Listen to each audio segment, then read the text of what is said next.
My name's Jeff Livingston. I'm the historian with the Hawaiian Railway Society. It's a pleasure to speak with you right now. With me today is Mr. Derek Oshiro. He was a very early member of the Society, brother-in-law of John Knaus, who founded the Society, and served for a time as president. Derek, I'm very happy to have you here with me. Glad to be here. We want to talk a little bit about what it was like when the Society moved from its original location at Naval Ammunition Depot, ʻŌlelo, to the new location in Ewa. I wasn't here for that, and I can probably be thankful, because from what I've seen, it was pretty much a disaster. I wouldn't call it a disaster. Well, first things first, I was John Knaus' son-in-law, not his brother-in-law. I was married to his daughter, Trudy. But anyway, I wouldn't consider it a disaster.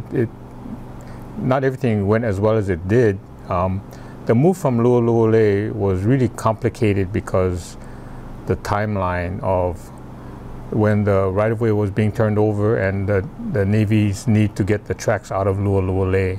That's what really kind of made it more difficult, because had we been able to use the railroad right-of-way to move everything, it would have been pretty simple. But because the Navy had to tear out the tracks while we were there and we couldn't use the right-of-way to move anything, we had to figure out a way to do it. And the problem was that even the rails under the rolling stock and everything at ʻŌlelo had to be scrapped. So we had to transfer all that rolling stock from regular rail to what we call sugarcane snap track. And so that was, you know, a job in itself. But once we did that, then we had a little time to consider what our options were. So our only option was trucking everything out. There was no way we could move it out by rail. Luckily, the Army 84th Engineers were good friends of ours, and they were willing to help us out, and they pretty much moved everything for us, everything except the 65-tonner. The 65-tonner, they didn't have any equipment large enough to handle that. That's the 65-ton locomotive. Yeah, the diesel electric, the Whitcomb. It had to be, well, the only one that had a trailer big enough for that was Yamashiro. So Yamashiro Trucking was contracted to move that locomotive. But as far as moving into Ewa, it just everything had to be reversed from moving out from ʻŌlelo and moving into Ewa. So, you know, basically none of us are professionals at moving things, so we did the best we could. Well, based on one of the photographs that you donated to the Society, when I say somewhat of a disaster, even if the rails had been intact, the right-of-way was not in very good condition. You'd be surprised. Even though it doesn't look good, this is still runnable rail. I mean, you know, even you know, the flanges on the trains will find its way, even with rubbish on the track. So you'd be amazed what it can do. You know, we're talking like 50 tons on a, you know, maybe a 1-inch flange, cutting a groove into the track or in the ground, and it's not hard to do at all. I mean, even if it was asphalted on, you could run it on that. But I think the overall condition of the right-of-way was pretty degraded. Yeah, it was. It wasn't something you would want to use routinely by any means. Well, in an emergency, you just got to do what you got to do. In an emergency, you got to do what you got to do. And so, had it been available, we would have fixed it up enough to move the equipment out of ʻŌlelo. You know, actually, what was it? Maybe 10 years earlier, the Navy used to run on it. So, you know, railroad track lasts a long time. I mean, you know, 10 years is nothing to railroad track. I think 1965 was the last ammunition run that the Navy did. Well, there was a special run just before the Society was organized. There was a special one by the Navy, and I wasn't on it. I wasn't a member then, but I know about it. And so, you know, it was, I would say, about 10 years before we moved out of Lu'u'u'ulei. Well, there was an extraordinary amount of work that had to be done before the railroad could actually be operated. Mm-hmm. Oh, yeah.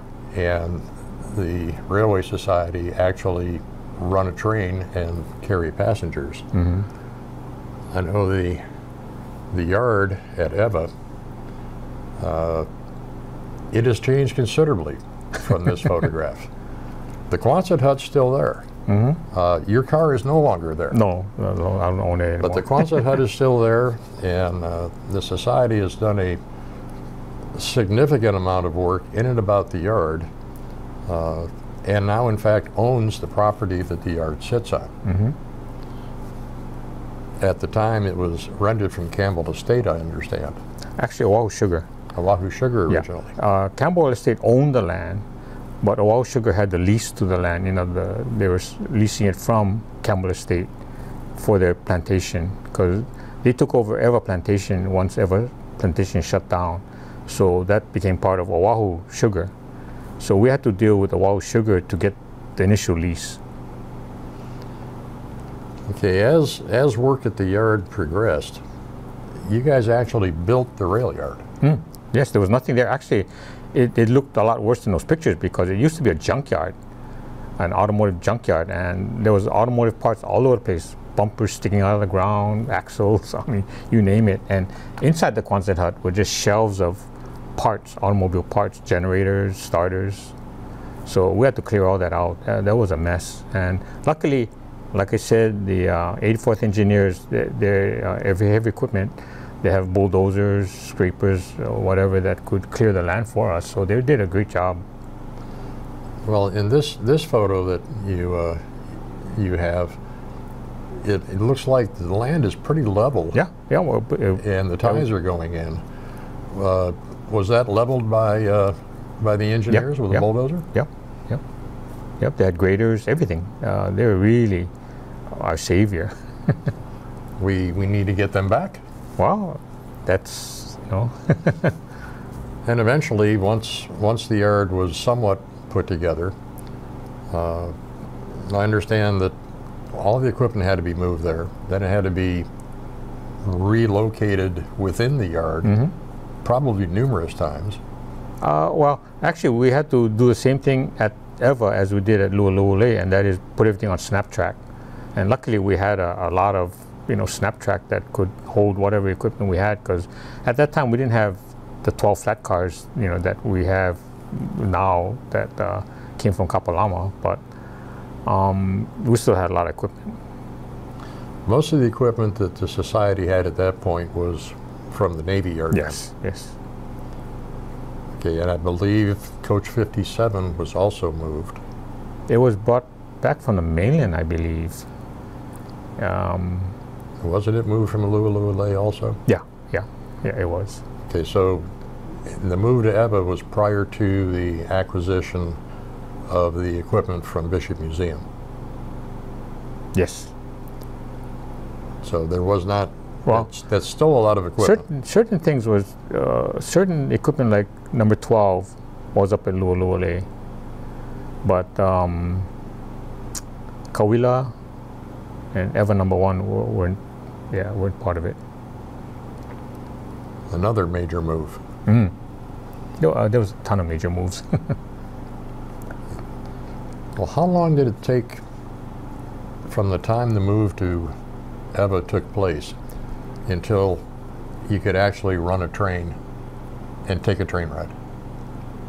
We could run trains, but we didn't want to open it to the public for safety reasons. We wanted to make sure that everything was super safe, and we had insurance, and so that took a while. And I was probably out of the picture by then when they actually started charging fares. So I don't really know exactly when that happened, but I know we were running trains to maintain the track and rebuild some bridges and just clean up the main line. How far was that that first section that got reopened? We actually started working towards Fort River Road because our idea was to get the rails out of Westlock. And so that was our concern, was working our way that way rather than going towards kind of Point. So we used to call it Dead Chicken Bridge. And there's a bridge that's east of the yard that was replaced, and we could get to Fort River Road from that point. Was the spur from the ORNL main line into Louisville still intact at that point? No. The track went across the highway and stopped. It didn't go all the way up to Louisville. So they ripped that access road track out. And but the switch was still there in Nanakuli, and the spur was the switch was there, and it continued on for a little bit, but the actual track, once it crossed the highway, was gone. And it remains that way today. Yes, yes.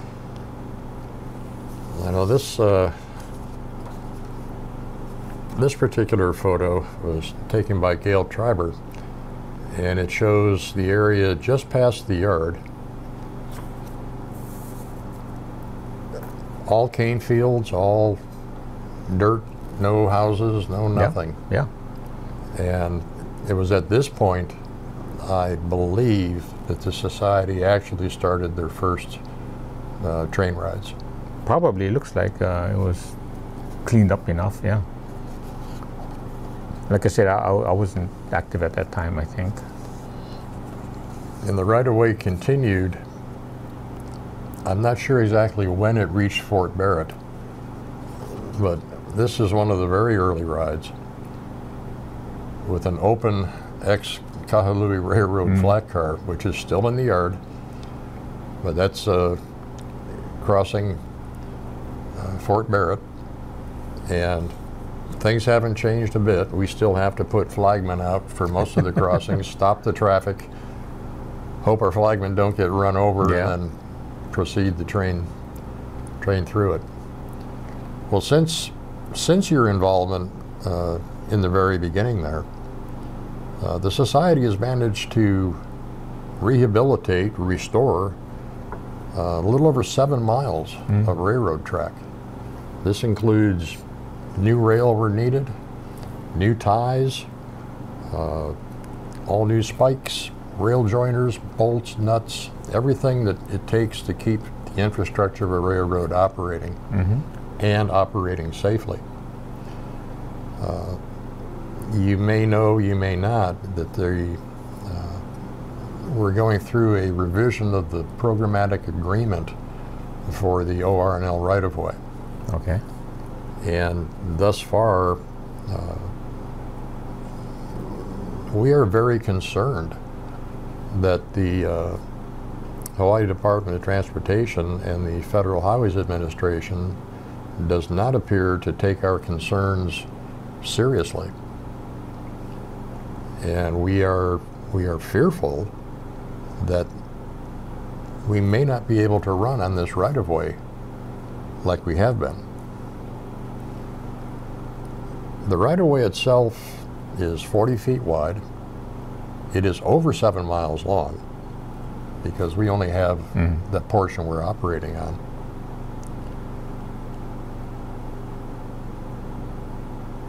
What's your thoughts as far as continuing from Kahi Point where we end right now? You were at the beginning when we had to start from the beginning. Now we're at a point where we want to go further. How would you suggest it? Well, based on your experience in getting this first part going. I think getting more involved politically, I mean, making friends of politicians out in that side of the island is a huge help. When we were at Lu'ulu'ule and John Knaus was active, he knew all the politicians, Henry Peters, James Aki, I knew Patsy Mink, I mean, you know, and they were big supporters of the society, and that's what you need. You need politicians in high places that can help you, at least put in a good word for you, you know. I know, as the historian, I have a fairly large collection of documents from the society, and numerous letters of congratulation, encouragement, recognition from the governor on down through the state government. But that seems to have waned. Well, I mean, you have to be actively getting their support. They won't know you unless you make an effort to, you know, invite them out to the yard, give them a train ride, see what great things we're doing, and it's not costing the state anything. We're doing it all on our own dime. You know, that's the kind of conversation that has to be done. I mean, you know, unfortunately, that's how it is, you know. Well, we certainly will continue that attempt. The society is, as you know, we're planning a major event for next February, in which we want to invite all of the government officials in the area and the state senators and representatives. We have people coming from France for the rededication of the Merci boxcar that was given by France to Washington, D.C. and Hawaii. And Hawaii wound up with the car. And this may be an excellent opportunity to raise the profile of the society to the levels of government that will make a difference. Because right now we're not getting through. Well, I think from my perspective is that you cannot just invite them out on a one-time situation or like a surprise invitation. You have to work at it. I mean, start early on, you know, give them information on what's going on, and just invite them out on a personal level, bring your family, you know, because I remember going to, you know, like political fundraisers, things like that, that you just have to get involved with to know these people and see where their interests are and how to get your interest involved with their interest. I think we may have found a governmental liaison here. I'm not a good one. No pressure. John Canals was the perfect person for that. I miss him a lot. Well, unfortunately, yes. The society has grown considerably since those early days. And being well over 40 years of age, the right-of-way has been extended, maintained, and operated safely. We now have a few actual grade crossings that are protected. I'm hopeful that with the advent of the skyline, that the younger generation in Hawaii will grow up being a little more familiar with trains and with railroad. Skyline being the most recent iteration of what started out as a mule car and a horse car from Hawaiian tramways. And I know there was some discussion that the equipment used on Skyline was not made in the United States. It was considered foreign.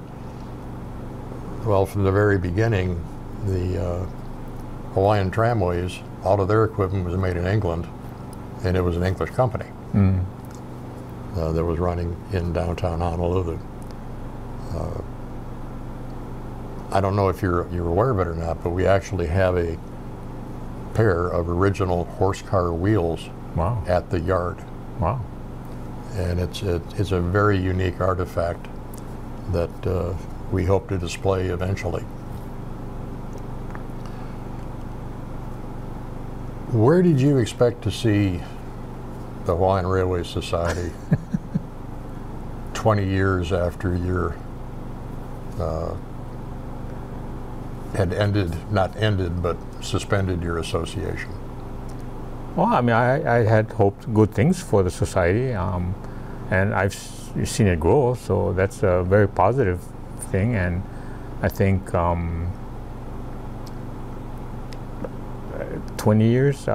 It's hard, yeah, when you have all mostly volunteers. I mean, they come and go, and it's hard to get people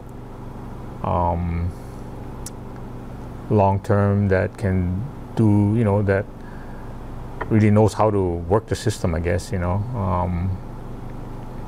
But it's come a long way since I, you know, was active, and happy to be coming back again to help out whatever I can. Well, you have been a great help, especially to me in the reconstruction of the 40 and 8. And you've taught me quite a bit. We just completed the roof on the boxcar. Wow, that's great news. Yeah, we wouldn't have been able to do that without your help and teaching us how to use the shaper. So I'm glad you're back. And yes, we do need more volunteers. If anyone has an interest in railroads, railroad history, the equipment, come out, volunteer. We will find something for you to do that is productive. One of the problems I had originally when I came out to the society in 1990, it was like I had to prove myself. I had to prove myself worthy to volunteer. That didn't compute, and it didn't go over well either. Later, I watched volunteers come in, and what can I do to help? And then hand them a weed whacker. you know, cut weeds, cut grass. Somebody coming out to the railroad, primarily because they have an interest in trains. Okay. We should be prepared at all times to look at that volunteer, figure out, okay, what are his strengths? He could be a welder, a pipe fitter, a carpenter, all skills that we can use.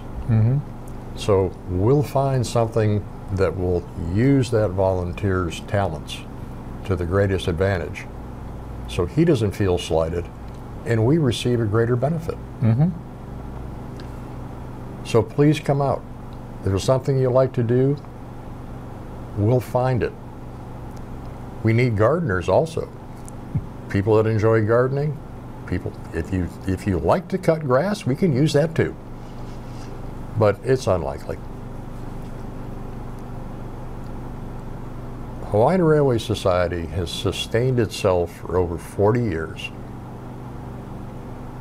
on volunteers. But like myself and a number of us, we're not getting any younger. We need folks with an interest, and we need to develop that interest into a passion. And that way the society will continue on for another 40 or more years.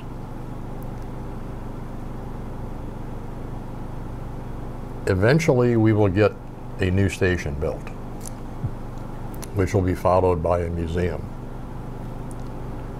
And at that point, I think we can really say we've arrived. Because we have a wonderful collection of equipment. We have a phenomenal collection of artifacts and photographs. As I commented, there's over 10,000 photographs in the collection. All of the plantation railways, the Honolulu transit system, both the bus and the trolleys. It's a marvelous resource. We've done extensive research at Bishop Museum, and Bishop Museum helped the society a lot. And when they donated the equipment that they had been entrusted with, it was deaccessioned, and we have 2 locomotives, 1 passenger or 2 passenger cars, and 1 boxcar that all had to get moved again. Kawila 6 and the boxcar were at the Falls of Clyde at one time. And prior to that, the ORNL had refurbished this equipment somewhat and displayed it at Ala Moana. it was forgotten. Nobody wanted to deal with it. John Knaus wanted to deal with it. Starting with Waco 6 and growing to today. And Waco 6 may not be under steam, but she is cosmetically restored. Yeah, it looks good. And a fine looking locomotive. So again, if you have nothing to do on a Saturday, come on out. We'll put you to an enjoyable afternoon, morning and afternoon. I won't say we'll put them to work. Yeah, that comes later. Yeah. Like right after I say hello. Yeah, yeah. Any final thoughts on the society? Well, I hope to contribute more. Right now, my interest is more in woodworking, so that's why I was volunteered to help out with the shaper and woodworking part. So, you struck my button when you mentioned woodworking, so I got interested again. So, since coming back out to the yard, I'm looking around and thinking more. So, I know the future looks bright, but it's going to take some work. Well, we certainly have sufficient woodworking projects to keep you busy, since we have two major restoration projects in progress that require woodworking, and they both have to be finished by the 2nd of February next year. Derek, I appreciate your time. I appreciate your input, and most of all, I appreciate your support of the Hawaiian Railway Society and your volunteer efforts at the society. Well, thanks so much. Glad to be here and help you out. Folks, please come out, see what we're all about. If you like what you see, volunteer. Join us. If you don't, go for the train ride. It can be a lot of fun, and it's fully narrated and only takes 90 minutes out of your day. Thanks for watching. We'll hope to see you again.